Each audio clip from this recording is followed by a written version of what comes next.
Hello Aries, welcome to Guruma Hindi tarot. और ये reading है 12 सितंबर से लेके 18 सितंबर तक की। तो चलिए देखते हैं आपके लिए क्या मैसेजेस है इस वीक में एंड आप क्या एक्सपेक्ट कर सकते हैं अपनी लव लाइफ में। Messages for Aries.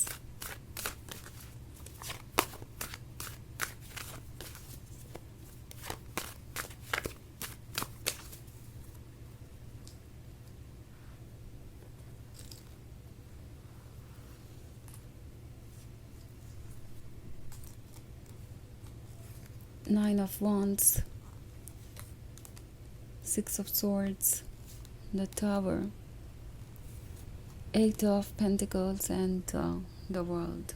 Okay, now 6 of Swords है तो ऐसा लगता है जैसे ये जर्नी इस पर्सन ने ये सोच के चुनी थी कि उनकी लाइफ आपके बिना बेहतर होगी और सब कुछ इतना आसान होगा कि वो लाइफ में कभी दुखी होंगे ही नहीं। इट्स लाइक जब आपको उनकी ज़रूरत पड़ी, जब आपको चैलेंजेस का सामना करना पड़ा, तो ये पर्सन आपको अकेले छोड़ के चला गया। उन्हें ये फील हो रहा था कि ये रिलेशनशिप बहुत ज़्यादा डिमांडिंग है, इसमें तो बहुत एफर्ट करना पड़ेगा और इससे अच्छा है कि वो कहीं और ही चले जाएं। एक्चुअली इस पर्सन को ये लगने लगा था कि आपका लव उन्हें कहीं से भी मिल जाएगा, बिकॉज ख़ास वो है, उनके अंदर वो क्वालिटीज़ हैं जो आपको उनसे प्यार करने पे मजबूर करती हैं। आप ख़ास नहीं हैं या आपका दिल बड़ा नहीं है कि आप उन्हें इस तरीके से प्यार करते हैं। सो इट्स लाइक वो जब इतना अमेजिंग है ही, तो कोई भी जो उनके साथ रिलेशनशिप में आएगा वो उन्हें ऐसे ही प्यार करेगा। एंड उनका ये जो आइडिया था अब उन पे ही भारी पड़ रहा है। इट्स लाइक 6 ऑफ सॉर्ड्स के बाद द टावर है। लगता है जैसे किसी को इंस्टेंट कर्मा मिला है, उन्हें अपने कर्मा को फेस करना पड़ रहा है, वो भी इतनी जल्दी और इतने ज़्यादा पेनफुल तरीके से। ये उन्होंने कभी सोचा नहीं था ओके कि ऐसा भी कुछ हो सकता है। द टावर मोमेंट सब कुछ बदल देगा। ना ये एक ऐसी सिचुएशन हो सकती है जहाँ इस पर्सन ने किसी थर्ड पार्टी को चुना हो या किसी ऐसे पर्सन को सुना हो, किसी की एडवाइस जो इन्हें लग रहा था कि इन्हें हेल्प करेगी आगे बढ़ने में या इनकी हेल्प करेगी कुछ बेहतर चूज़ करने में। ना थर्ड पार्टी सिचुएशन है तो कोई कार्मिक हो सकता है, मैं बात कर रही हूँ रोमांटिक इंटरेस्ट की। और ये कार्मिक आपके पर्सन को एक अच्छा खासा लेसन दे रहा है। इस लेसन की ऑफ कोर्स उन्हें ज़रूरत थी और इसलिए यूनिवर्स ने उन्हें इस कार्मिक से मिलवाया है। सो अब ये एक ऐसे पर्सन से डील कर रहे हैं जो कि ठीक उनके ही जैसा है, जो कि बिल्कुल वैसा है जैसा कि वो डिज़र्व करते हैं ना। मुझे ये कहते हुए हंसी इसलिए आ रही है क्योंकि ये पर्सन हमेशा दूसरों में फॉल्ट देखता आया और अब उन्हें लग रहा है कि अगर उनके जैसा कोई हो तो सिचुएशन कितनी डिफ़िकल्ट हो जाती है। तो उन्हें ये समझ में आ रहा है कि अगर उन्हें उनके जैसा कोई ट्रीट करने लगे तो फिर क्या होगा।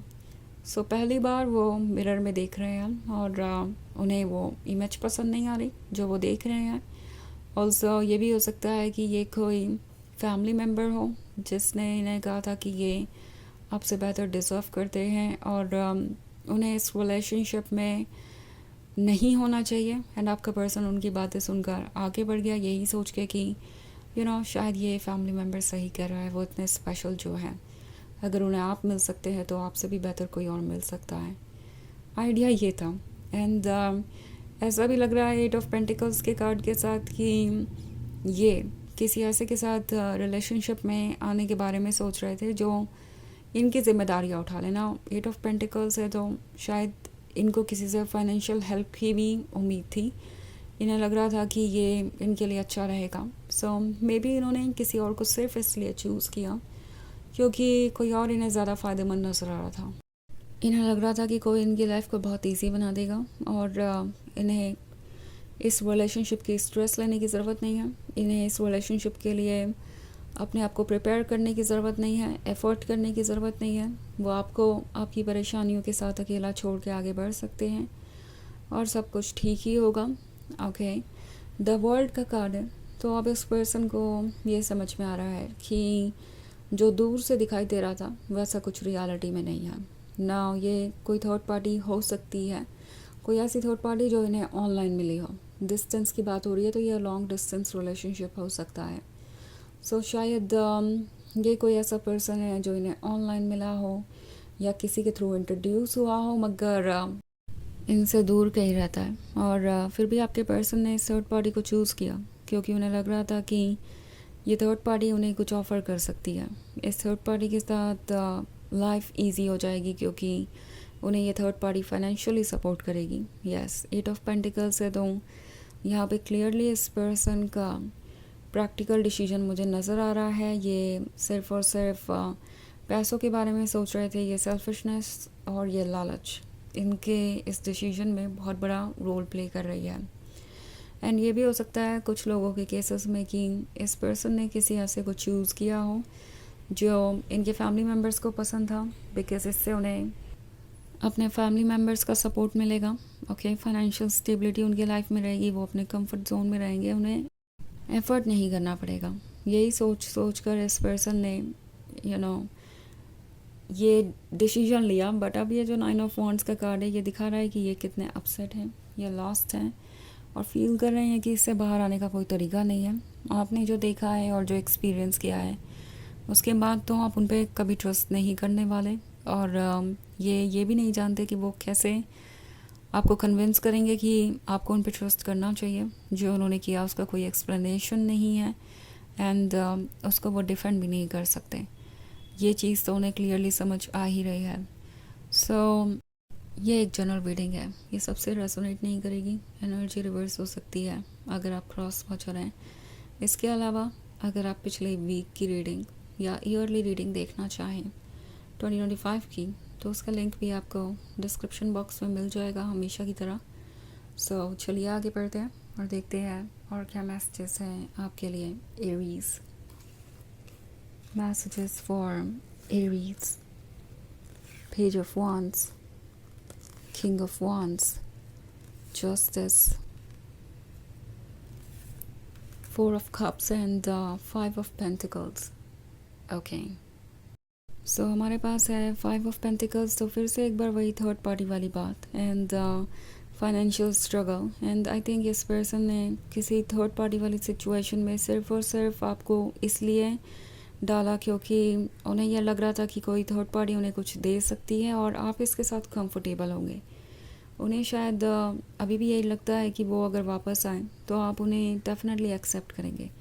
लाइक ये जो किंग ऑफ वॉन्ड्स का कार्ड है वो इन्हें स्पेशल फील करा रहा है। इन्हें लग रहा है कि अगर ये थर्ड पार्टी सिचुएशन भी क्रिएट कर रहे हैं तो भी इससे वो यही प्रूव कर रहे हैं कि वो कितने डिज़ायरेबल है, कितने अट्रैक्टिव है।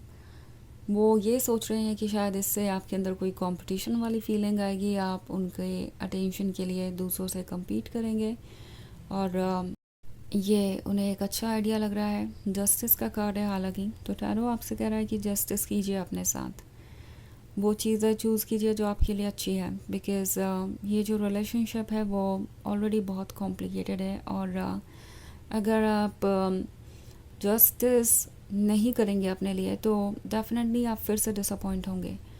पेज ऑफ वॉन्ड्स का कार्ड है, तो चलो आपसे कह रहा है कि अपने वर्थ को पहचानिए और ये श्योर कीजिए कि आप किसी भी रेड फ्लैग को अब और इग्नोर नहीं कर रहे। बिकॉज़ हो सकता है कि आपने इस पर्सन को कई मौके दिए हों और उसकी वजह से ये पर्सन ये फील करने लगा है जैसे कि वो आपकी कमज़ोरी है और उनके बिना आप रह नहीं सकते। तो वो आपको जैसे भी ट्रीट करें आप डेफिनेटली इस रिलेशनशिप को कंटिन्यू करेंगे। ओके, सो जस्टिस कीजिए अपने साथ। 4 ऑफ कप्स का कार्ड है, तो मैं देख रही हूँ कि आप अपसेट हैं एंड आपको लग रहा है कि कुछ तो ठीक नहीं है। But at the end of the day चारों आपसे कह रहा है कि जो भी आपको ठीक नहीं लग रहा उस पर फोकस कीजिए एंड उसे आप डेफिनेटली हैंडल कर सकते हैं। अपने ऊपर फोकस कीजिए बजाय इस पर्सन के। और जहाँ तक इस पर्सन का सवाल है तो वो ऑलरेडी फंसा हुआ सा महसूस कर रहे हैं और समझ नहीं पा रहे कि वो क्या करे इस सिचुएशन में। तो चलिए आगे बढ़ते हैं और देखते हैं कि ऑरेकल मैसेज क्या है।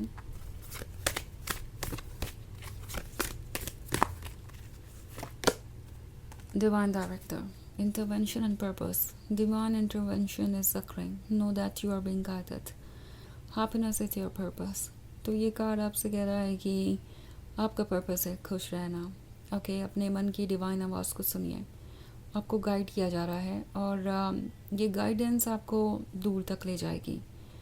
तो ये थी रीडिंग इस वीक की। आई होप आपको अच्छी लगी होगी।